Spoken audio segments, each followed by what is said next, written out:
If you would like your store to charge tax or value-added tax, VAT, then you can also add taxes to your store, which will automatically add the tax rate to the pricing of your products.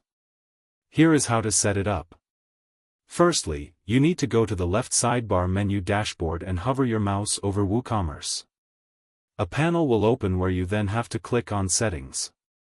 Once the page is finished loading, you can then click on the tab labeled Tax. We are first going to go over the global tax options. You can choose whether you want your prices to be inclusive or exclusive of tax. You can also choose which address should be used to calculate the tax rate. For shipping tax class, you can choose shipping tax class based on cart items. You can choose this for any tax class that you want. Leave rounding unchecked. Under additional tax classes, you can add additional classes to your store. We have already added a reduced rate and zero rate. If the shipping area has more than one tax rate, then you would add additional tax classes for each area that has a different rate. So if you have an area that only has one fixed tax rate, then you will only need one tax class. In most cases, you would use the standard rates as the default tax class. You can also separately choose to include or exclude the rate on the shop, cart, and checkout pages. The price suffix is the text that shows after your product prices when tax is included in the price. In most cases, we will only put VAT there. Under tax total, we will make it itemized. For this scenario, we are going to only customize the standard rates tax class.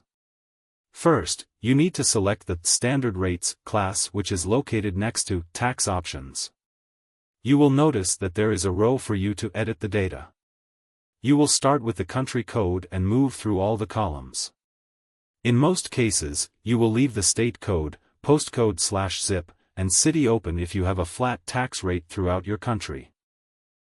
Next, change the value of the rate to reflect the tax rate of the country you wish to sell in and set the tax name and priority to 1.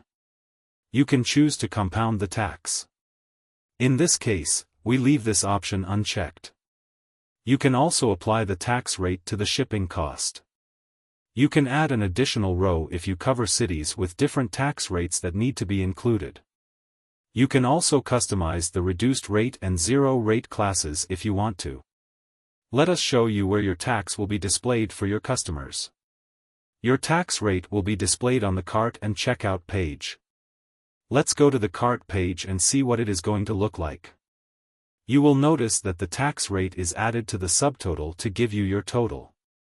When you go to the checkout page, you will also notice that it shows you the subtotal, VAT, and total.